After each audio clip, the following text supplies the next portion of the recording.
চম্পা বিশ্বাস কিচেনে আপনাদের স্বাগত। আজকে আমি পালং শাক দিয়ে একটা রেসিপি করব। সবার খুব পছন্দের এই রেসিপিটা, সবাই বাইরে থেকে অনেক কিনে খান। আমি আজকে বাড়িতে খুব সহজ করেই পালং পনির আপনাদের বানিয়ে দেখাবো। সবাই করতে পারবেন আর বাড়িতে থাকা জিনিস দিয়েই করবো। চলুন তাহলে কিভাবে করেছি দেখে নিন। প্রথমে পালং শাকগুলোকে আমি কাটাটা একটু দেখিয়ে দিচ্ছি। পালং শাকের শুধু পাতাগুলো আমরা নেব, ডাঁটা থেকে বাদ দিয়ে দেব।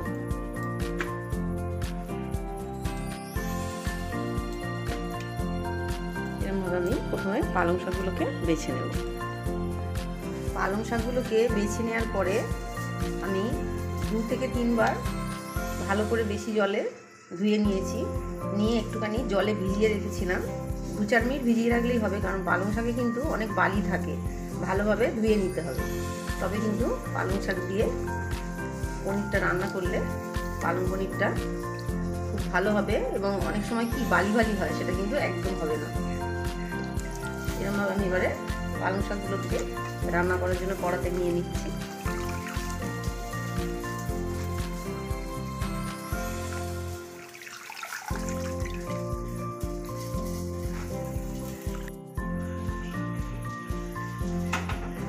গ্যাসে বসিয়ে দিলাম, দিয়ে বেশি করে জল দিয়ে দেবো। দিয়ে পালং শাকগুলোকে একটু সেদ্ধ করব।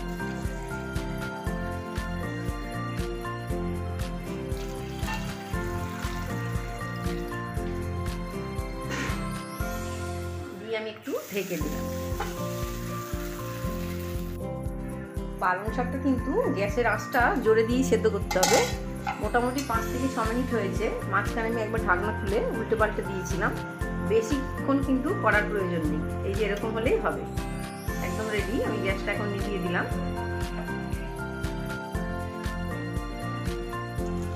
জল থেকে তুলে নেব, নিয়ে কিন্তু এটা খুব ভালো করে আগে ঠান্ডা করতে হবে।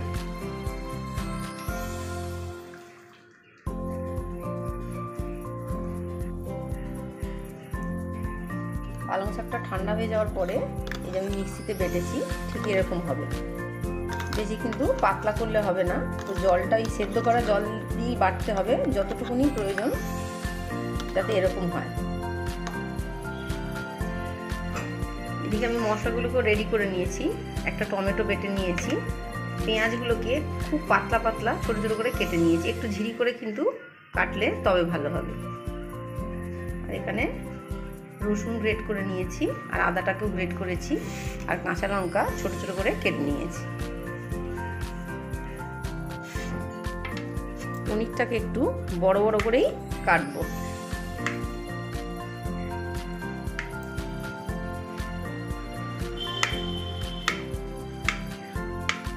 এই যেরকম একটু বড় বড় করে কাটলে ভালো হবে।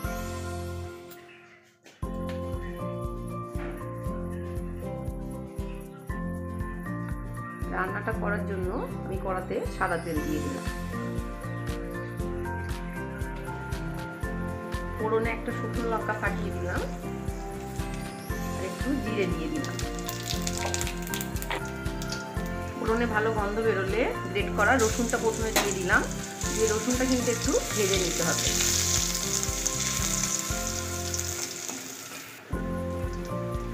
রসুনটা হালকা গোল্ডেন রং হলে তারপর আমি গ্রেট করা আদাটা দিয়ে দিলাম। আদাটা দিয়েও একটু ভেজে নেব। খেয়াল রাখতে হবে যেন খুব বেশি পুড়ে না যায়। এবার আমি পেঁয়াজটা দিয়ে দিচ্ছি।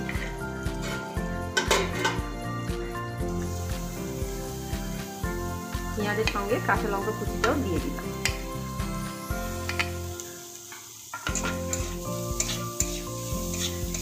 একটু সময় ধরে পেঁয়াজটাকে গ্যাসের আঁচটাকে মিডিয়ামে রেখে ভেজে নিতে হবে।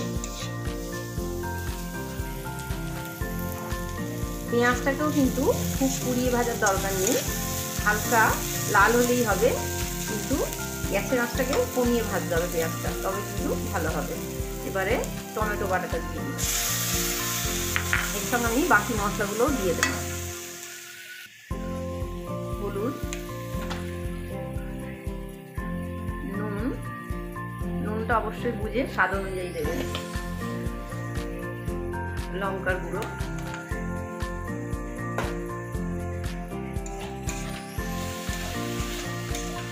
দিয়ে সব মশলা খুব ভালোভাবে কষিয়ে নিতে হবে।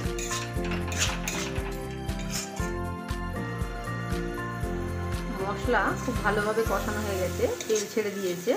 এবার আমি পালং শাক বাটাটা দিয়ে দিলাম।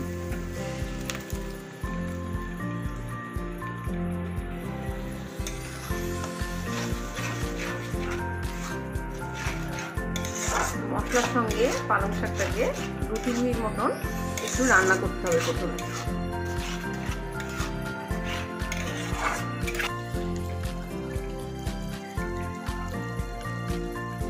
স্বাদ মতন চিনি দিয়ে দিলাম।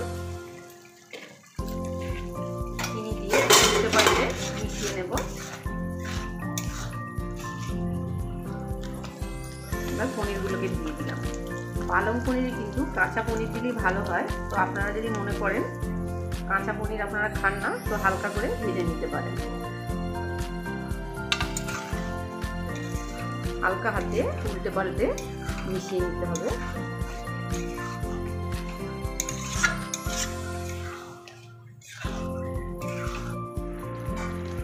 পনিরের সঙ্গে সবকিছু খুব ভালোভাবে মেশানোর পরে আমি এটাকে একটু ঢেকে দিয়ে দিলাম, যাতে পনিরের মধ্যে সব মশলা খুব ভালোভাবে ঢোকে।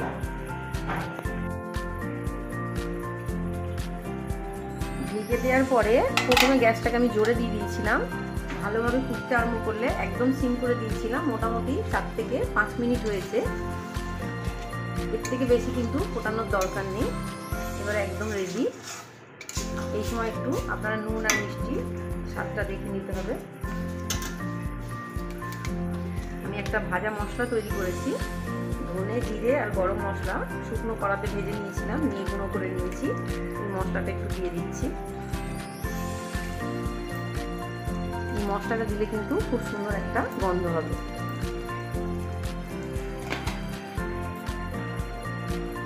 গ্যাসটাকে অফ করার আগে একটু বাটার দিয়ে দিলাম। দিয়ে সবকিছু একটু, তবে খুব সাবধানে কিন্তু মেশাতে হবে, কারণ পনিরগুলো কাঁচা কিন্তু নইলে ভেঙে যেতে পারে। একদম রেডি। আমি গ্যাসটাকে অফ করে দিলাম।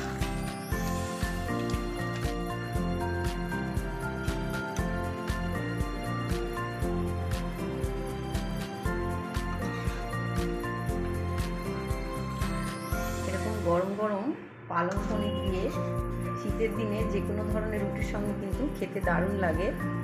আমি খুব সহজভাবেই করে দেখালাম। আশা করি ভিডিওটি আপনাদের ভালো লেগেছে। অবশ্যই বাড়িতে আপনারা ট্রাই করবেন।